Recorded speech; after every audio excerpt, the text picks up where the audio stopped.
broadcasting from the studios of AM 950 KTNF, the progressive voice of Minnesota, and airing on WCPTA 20, Chicago's progressive talk. Welcome to the Gailey Show, the only daily LGBTQ radio news and talk show in the United States. I'm your host, John Parker, in studio with my executive producer, Jim Pounds. Hey, y'all. I want to acknowledge there is a lot of news happening today. And coming up after us, you're going to get the very best in progressive news with Choose Views with Richard Chu in Chicago on WCPT and the Matt McNeil Show here in Minneapolis on AM 950 Radio. For us today, it is our weekly episode we call Unpack This For Me. And this is when an expert guest joins us to unpack a particular issue or issues affecting the LGBTQ and allied community. Today, here is what our guest is going to unpack for us. Winning and then legislating in a swing district as a Democratic Socialist, an out LGBTQ candidate, and one who is laser focused on a campaign and legislation of workers' rights, public education, and healthcare. My guest is Wisconsin State Representative Christian Phelps. He currently represents District 93 in the Wisconsin Assembly. Prior to being elected, Rep. Phelps was the Director of Digital Organizing and Communications with the Wisconsin Public Education Network. He worked in public education as a special education assistant, where he served on, as well as serving on the Board of Trustees for the Eau Claire Public Schools Foundation. He holds a master's degree in international journalism from Cardiff University. That's Cardiff, Wales, folks, and I can't not help, being journalism.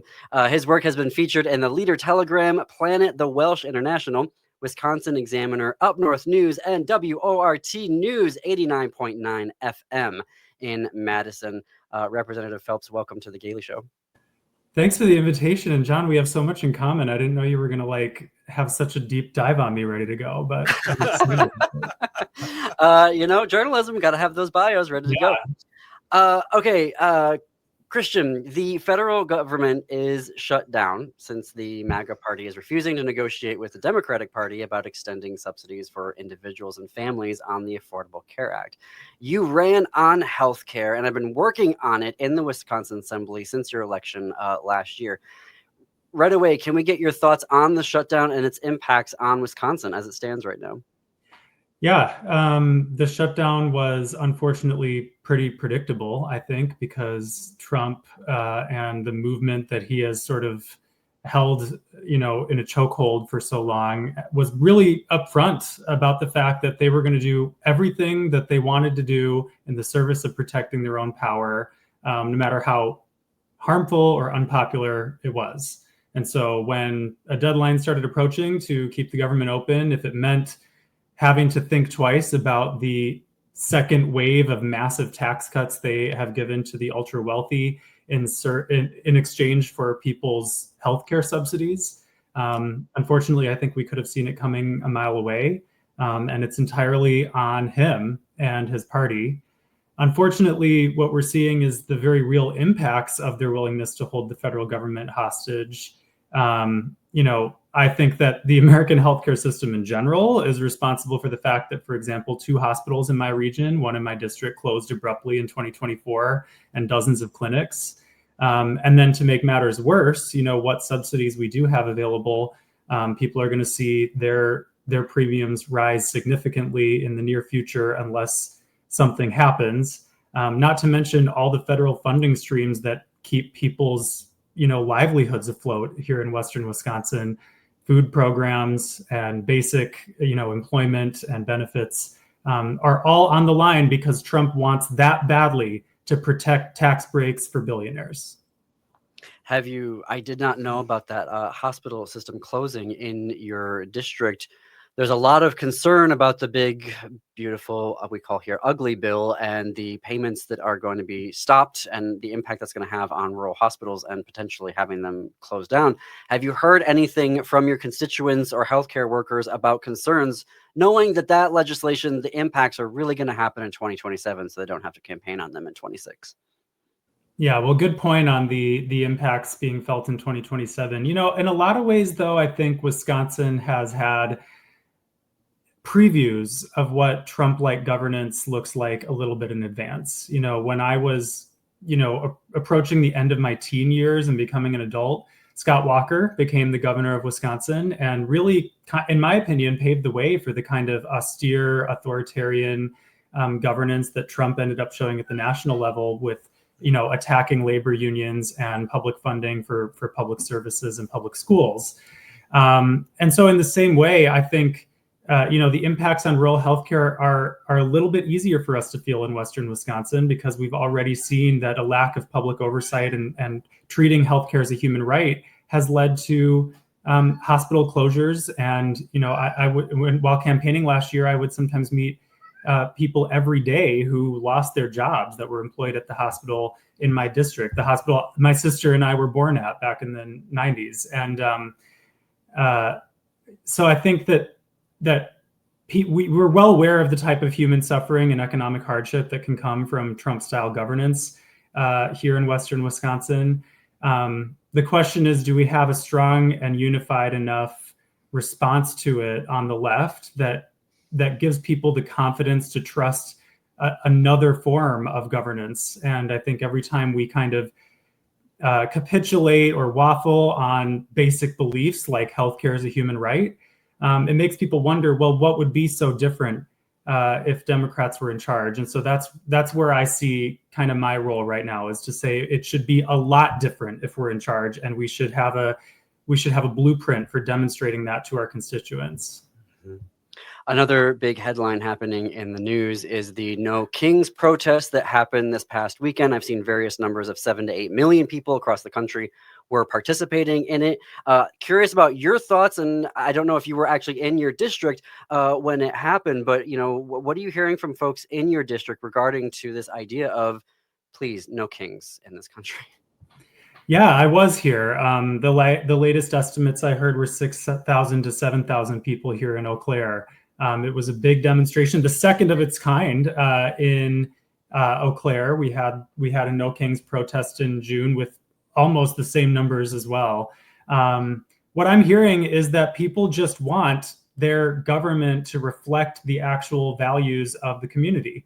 And so we're no stranger to the fact that the state and federal governments have not always reflected the values of our community, but it's so in your face right now that people can see public dollars and resources being used to pay rich guys, keep Trump and his friends out of criminal trouble, pay his friends in Argentina, give weapons overseas to genocidal regimes, and not to invest in Western Wisconsin so that we can actually see the labor that and the love that we put into our community reflected in actual economic justice. I think Trump is so in your face about his authoritarian power grabs that we're only going to see more and more awareness and energy around pushing back against it. And last weekend was certainly an example of that. Mm-hmm. I'm so fascinated about your candidacy and your representation of your district in Wisconsin Assembly, because since the election last year in 2024, there have been a significant number of pollsters, Democratic think tanks, a certain governor, popular, who say you, sir, shouldn't exist. A Democratic Socialist, a gay, and economic kitchen table issues, those things can't go together. And yet here you are doing it, winning and legislating in a swing district in one of the most heavily contested swing states in the country. Tell me, how are you putting all of that together? Yeah, I mean, I think that there are people a lot less connected to me in my local community that are much more concerned about labels and branding than I am or than my neighbors are. I think what people are looking for in the state legislature or in elected officials is an authentic representation of who they're going to get, and a commitment to communicate openly and honestly about that. So, I was an advocate for a long time before I decided to run for this office, and I wasn't planning on running for office ever. But my district was held by a Republican for 14 years before I won it last year. And So like I said, I was a public school family member and public school high school student when Scott Walker became the governor and took an axe to teachers unions and public school funding. I organized high school walkouts against him.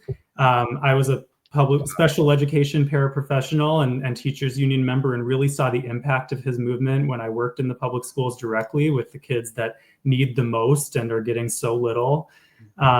I was a journalist, and I was kind of a professional advocate in a way with Wisconsin Public Education Network, helping school board members and parents advocate for what the kids in their community really need most. And I just believe that the public sector and public schools are foundational to everything else that we want. If we want a community where our neighbors are not too poor to live, and where we and our neighbors can actually thrive and see the impact of the work and the love that we put into our community, we need public systems and public schools. And so when we got more competitive legislative maps last year, when the Wisconsin State Supreme Court struck down the state level Republican gerrymander, and there were so many more competitive districts, I was drawn into a different district than the one I used to live in fact. It was basically a matter of just deciding that we were going to regret missing that opportunity for what it was when we have a chance to put so many new people into the legislature at once. We don't want to miss the opportunity to put people that have a governance plan and an advocacy background into those seats. And so I am very progressive. I'm a member of the Legislative Socialist Caucus. But when I talk to people, I just say, I know you, I believe in the same values that have guided our community for a long time, and here's my governance plan. I have a lot more questions for Representative Phelps. I have to take in a quick break here. Before we do, I want to share about our travel partner, Travel Marquette. And the reason why is that Marquette, Michigan is a very special place for me. I've been going there for the past 10 years. And part of the reason why I love it is that I don't have to worry about traveling while queer in Marquette. It is a blue city and a reliably blue county and a university town with a very active pride organization. And I just got back from there this past weekend, where I had an opportunity to just disconnect, recenter, refill my cup, as they say. And if you want to do the same, you can go to travelmarquette.com to begin your adventure, travelmarquette.com, and also reach out to me on Blue Sky, because I have a lot of recommendations of what you can do while you're there. You are listening to The Gailey Show on AM 950 KTNF and WCPT 820, Chicago's Progressive Talk. More after this break.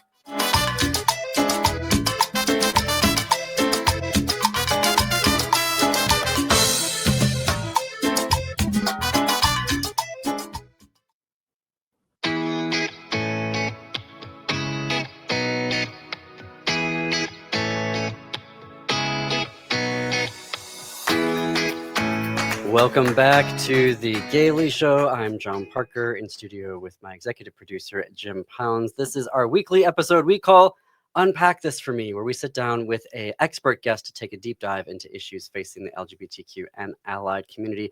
My guest today is Wisconsin State Representative Christian Phelps.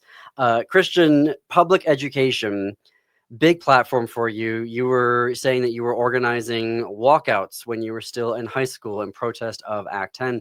I was working in higher education and at St. Paul College in the Twin Cities here. And after it happened, the percentage of educators from Wisconsin applying for jobs here, both at the college I was working at and just throughout the Twin Cities, just skyrocketed as they were trying to come to a place that valued education, but gave them a wage and benefits, and they could be part of a union again. Can you unpack for us how you are approaching now as a legislator, rebuilding Wisconsin's public education system and undoing all of the pain that Act 10 caused? It's a monumental project, unfortunately. And I think we have to be really honest about how successful the far right was in its effort to demolish public education in Wisconsin. The way that I look at rebuilding it is by being honest with people about why it was the target of Scott Walker and his allies' attacks. Public education, public schools are At their best, they are a person's first laboratory for democracy. They are one of the only institutions that bring people together every day from wildly different backgrounds and kind of demand a type of living and working and learning together that, if we did it on the broadest scale, would make a much healthier and more successful society for everybody. And also public sector unions and teachers unions in particular were very politically powerful before Scott Walker had to take their eye off the ball the way that he did so successfully. And folks that opposed public education had a much harder time winning elections in Wisconsin when teachers unions had the resources and flexibility to mobilize their members to be politically engaged. And so Scott Walker was smart to identify them as the target of his ire and say, no more automatic recertification and no more collective bargaining. If you want to exist as a teachers union in Wisconsin now, you have to spend a lot of hours and time just continuing to exist and not politically advocating, not bargaining for good wages and benefits. And so people need to understand that it was a political project that he undertook. And a lot of what we're seeing today is because he was so successful in his efforts to do that. But people can organize, and unions are one of the best organizing spaces ever. And so after over a decade of that reality, they are crawling back. They do continue to exist. And our public schools in general continue to exist because even in a state where it takes hundreds of school referendums per election cycle just to keep lights on and operations going in our school districts, Wisconsin voters have consistently passed those at high rates, meaning they're willing to raise their own taxes because the state doesn't invest in their public schools, because that's how badly they want them to continue to exist. So what I see is an opportunity to capitalize on all of that organizing. I think this so-called urban-rural divide doesn't actually exist in the way that people claim it does.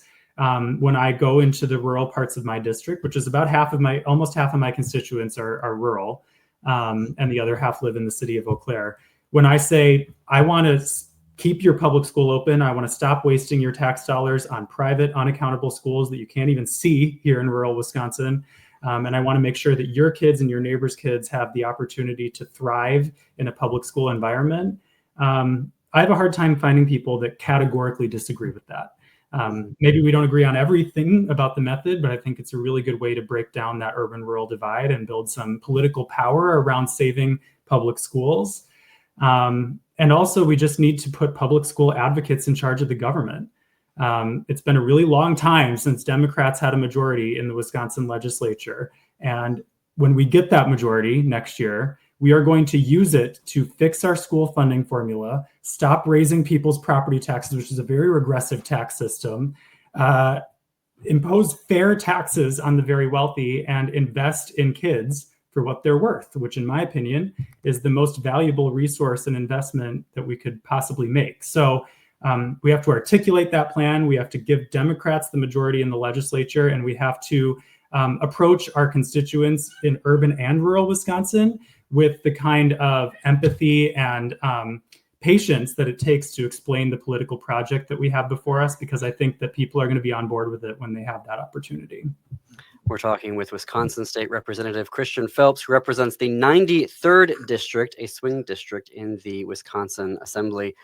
Christian, I mean, as I'm listening to you, I'm realizing there's a reason why former educators are getting elected in the state of Wisconsin. And that, I think, speaks to the legacy of Act 10. I mean, your Governor Evers, who is now retiring after, a second term, former educator, yourself, former educator. I think that it speaks to the legacy of harm that Act 10 had across the state.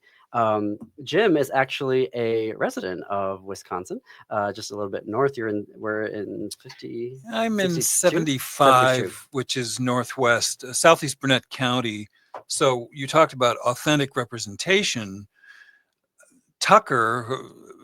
Duke Tucker, who's our representative up there, goes around in a Pendleton shirt and says, I'm a farmer.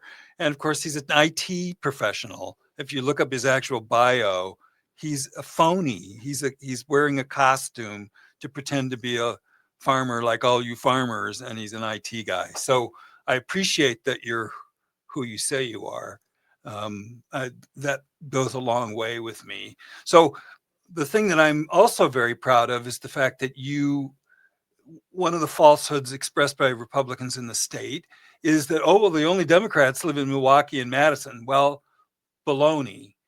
And Eau Claire was always, a swing district, like you say, John. And the fact that you're there and doing so well and standing up so individually for yourself and that area is just fantastic. I'm really proud of you. Thanks for saying that. That's kind of one of my pieces of life work, is to dispel the myth that there's no such thing as a rural progressive or progressive outside of the major cities or the coasts of the U.S. I mean, I've always been frustrated by what doesn't seem to be any evidence behind the claims that are often perpetuated about, right, what flies there won't fly anywhere else. Right. I meet a lot of like-minded people in my community, and people that might not agree with me on everything, but agree with me on the basic values, and that's a pretty strong starting point. We are talking with Wisconsin State Representative Christian Phelps, who represents the 93rd District in the Assembly. I have to fit in another break here. We've still got lots to unpack with Christian when we come back. And with corporate media bending the knee to MAGA, support for independent news and talk is more important than ever. Listen to the advisors and sponsors in our break that's happening right now on WCPT and AM 950. Give them a shout out on social media, and even better, do some business with them. You are listening to AM 950 KTNF and WCPT 820. More after this break.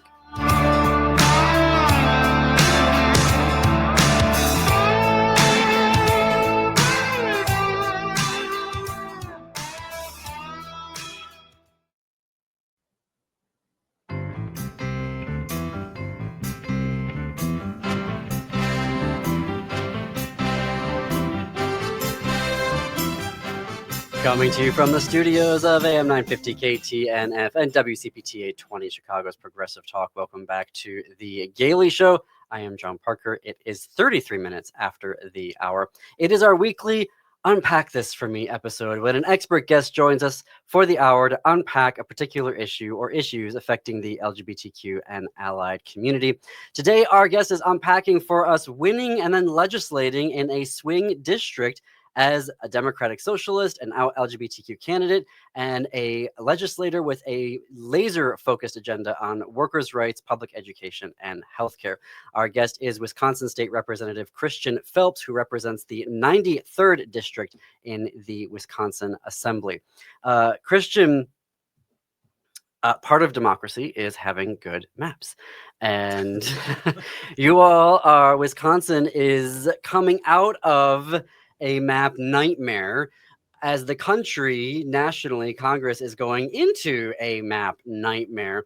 Can you talk about having fair maps? And because you are, a beneficiary of having a map that was competitive and not gerrymandered. And then look, democracy worked in that situation. Talk to us about the maps in Wisconsin. Yeah, we had a long time of manufactured one-party rule in the state legislature in Wisconsin. After Scott Walker defunded public schools and took an axe to public sector unions, I think it dawned on him that wasn't a terribly popular thing to do. And so rather than defending it and having his party candidates defend it in their legislative races, they just drew their own maps to make sure that they could pick their voters instead of letting voters pick them or not. And I think there are some really obvious outcomes of gerrymandering, just mathematically who ends up filling the legislature, and some less tangible ones that we know really well in Wisconsin. One of those is that it allows misinformation and disinformation to spread faster, because when elected officials and candidates do not have to win over a competitive cross-section of their neighbors in order to get elected, they don't really have to explain or tell the truth unless out of the goodness of their own hearts. I have a lot of constituents who, if we're talking about education, in rural Wisconsin, for example, never knew that they were losing their tax dollars to private unaccountable schools through Wisconsin's voucher programs. And it isn't their fault. It's because they haven't had representatives that have had to explain that and defend it to them before. And another one is the loss of morale. Wisconsin is a famously purple state, as I know Minnesota is, but I think Wisconsin more so, and for a longer time has been a competitive purple state. And it's like true purple. Like the city of Eau Claire, for example, is probably 60 to 65% Democratic voters. The rural area around it, maybe 60% Republican voters. That means a large number of people make up the minority voting population in either one. And under gerrymandering, for that long, it was very difficult for progressive and Democratic voters in rural Wisconsin to maintain hope that they would actually be heard at the ballot box, because they weren't being. And so it takes a lot of organizing and advocacy to keep people engaged and maintain a little sense of hope and power building opportunity when they keep voting and voting and voting, and nothing ever changes in a way that reflects their opinions and values in the legislature. So it's incredibly important for democracy that we outlaw gerrymandering as quickly as possible at the state and federal levels, because not only do they kind of manufacture the makeup of a legislative body, but they really beat down people's ability and willingness to engage in democracy. And of course, that has even longer lasting impacts on the democratic process. Well, in Wisconsin, was famous for nonsense like the requiring you to show your driver's license before you vote. I mean, if anybody, I was an election judge in Minnesota for a couple of seasons. If you understand the way that process works, you sign your signature, you're promising, you're swearing that I'm this person that I'm saying I am. It doesn't require you to have an ID to do that. If you've broken the law and misrepresented yourself, they will find that eventually, and you will be prosecuted for it. So this whole show your ID thing is meant to keep people who don't have an ID or have trouble getting an ID from voting. It's a voter suppression. And all of that was dishonestly represented and made voting, an even harder thing to encourage people to do. It's so anti-democratic. It makes me furious. Sorry. But, yeah, no, there are a lot of different things that Wisconsin Republican leaders have done to suppress voters and make it harder to vote. And yes. I'm an advocate and an activist, and I believe that voting is not the only thing that leads to real justice and liberation. But to anybody who's skeptical about whether it's an important part of it, if it didn't matter, they wouldn't be trying this hard to stop us from voting. So clearly, they're afraid of a critical mass of voters. Exactly. To that, I have a question. Obviously, the gerrymandering in Missouri now and Texas and all of these other states are going to be bad. We're getting rid of Democratic districts. But I don't want to be saying I'm reading the tea leaves correctly, but I have a sense that even if they do this, there is a groundswell of anger here. And I believe that your district is in or next to Representative Van Orden's district, and he is one of the most vulnerable people in Congress right now. And do you have a sense that, I don't want to make silver lining and be like, Pollyannish about this, but I'm kind of feeling like even if they gerrymander the maps, there's so much anger right now that we may see Republican candidates just swept out of office no matter how they do the maps. Do you have a sense of that in Western Wisconsin, if I'm sort of heading in the right direction with that analysis? Yeah, a couple things I would say to that. I am in Congressman Van Orden's district, and our congressional maps are actually still gerrymandered in Wisconsin. There hasn't been a lawsuit that struck those down yet. So the third CD that I live in is actually probably the only one that's kind of 50-50 competitive in the entire state right now. And there is definitely an opportunity that must be taken to get rid of him next year. I think you're right. There's clearly energy that is extremely offended and upset with the Trump party and the way that they've been governing. Masked federal agents swooping into their communities, kidnapping people that need due process. If no one has due process, then you don't have due process, and people are starting to understand that. Right. And defunding public systems that people rely on for healthcare, education, food, and housing, which are all human rights. There's an important component of making that happen, though, which is offering a real alternative. And so I would caution against complacency or assumptions that folks will simply vote for Democrats because they aren't Republicans. I think we've tried that playbook a lot with mixed and usually negative results. We need to offer a steadfast belief that healthcare, housing, food, and education are human rights, that if you live here, you are afforded those things, that you don't deserve to be too poor to live, and a real governance plan that treats them like human rights. And that even requires, in my opinion, not keeping everybody happy. It does not bother me if Trump and his ilk and billionaires don't like me, because a much larger percentage of people in my neck of the woods are going to understand that we need to draw some lines in the sand. And if we do that, I think you're right. I think that they can try to undermine democracy all they want, but people's sentiments are what they are, and they want to see investments in their community that Trump refuses to make, and that Republicans here in Wisconsin have refused to make. I mean, when I see state elections in Iowa, where Democratic legislators are winning, where Trump won, by double digits, and now they're winning by double digits, I just have to go, there may be something happening here that we're not fully capturing in polls. But I do, what you're talking about, I do want to, about the agenda. You recently penned a piece in Up North News talking about how you are proudly Democratic Socialist. Tell us more about that and why, there's a lot of folks saying, don't call yourself a socialist and run away from it. And it's just, you're just going into MAGA talking points. You had some really great counterpoints in your article. Can you unpack that for us? Yeah, thanks for reading it. I thought there were good points in there too. Jim found it and then he sent it to me immediately. And I was like, oh, we are asking about this. Yeah. So in my opinion, labels are always going to be interpreted differently by everybody. And so there are people who are afraid of that label and there are people who aren't.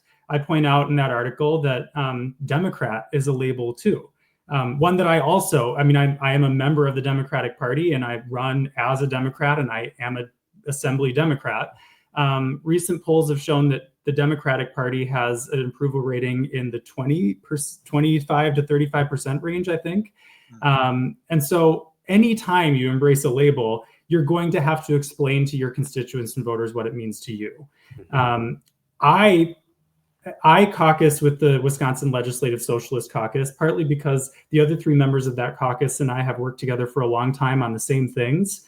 And I admire them and I believe that they can hold me accountable, and largely as a shared accountability metric. So I believe that your political party is important. It drives political thought. It makes sure that we have power building and get out the vote and governance once we're in power, but it isn't necessarily your only political home.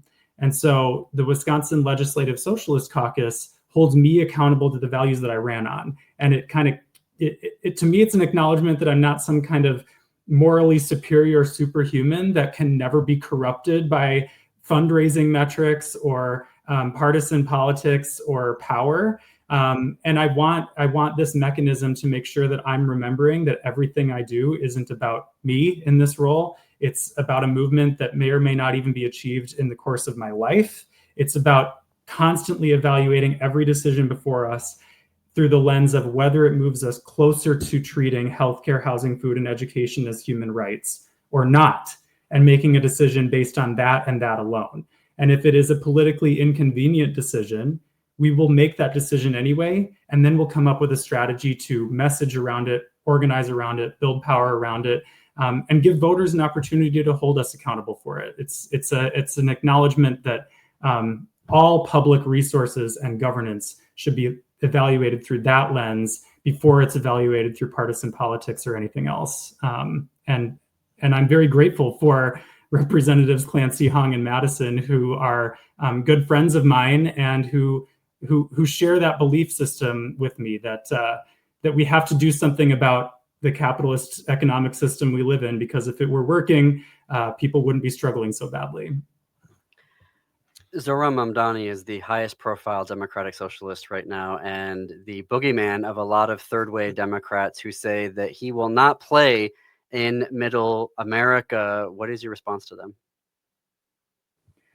I invite them to my district. to have the conversations that I have. I just think if people had the kind of time to hand wring over labels and associations or lack thereof with candidates for mayor of New York, I would be hearing about it. But what I hear about is that people are extremely concerned about cuts to SNAP and Medicaid and public schools. They are concerned about the ballooning homelessness crisis in Eau Claire and the surrounding area. And they're sick of seeing greed and corruption get in the way of fixing those problems when we actually do have solutions on the table and we have enough resources to put those solutions into action if we just have the political will. Those are the conversations that I have. And so if people's main concern were whether I'm similar to or different from Zoran Mamdani, I think they would bring that up first. But that has never come up other than from people who are big fans of the kind of new brand of democratic politics that he's putting forward and are hoping to see more of it, frankly. We are talking with Wisconsin State Representative Christian Phelps, represents the 93rd District in the Wisconsin Assembly. I have to fit in another break here, but there's still a lot to happen on the Gailey Show. I want to tell folks that we are also doing interviews with the Minneapolis mayoral candidates, and we have curated a playlist on YouTube with all of our interviews thus far from those from here on the Gailey Show. And we have one more that we're going to be doing next Wednesday with Minnesota State Senator Omar Fateh. So be sure to tune in to those. We talk specifically about LGBTQ issues. We're the only one on the radio covering this race from a queer perspective. So be sure to go to youtube.com/@thegailey-show to watch that full playlist. And otherwise, you can find those episodes individually on our websites, am950radio.com, heartlandsignal.com, or you can stream them everywhere you get your podcast. One last break, still lots to get to here on The Gailey Show.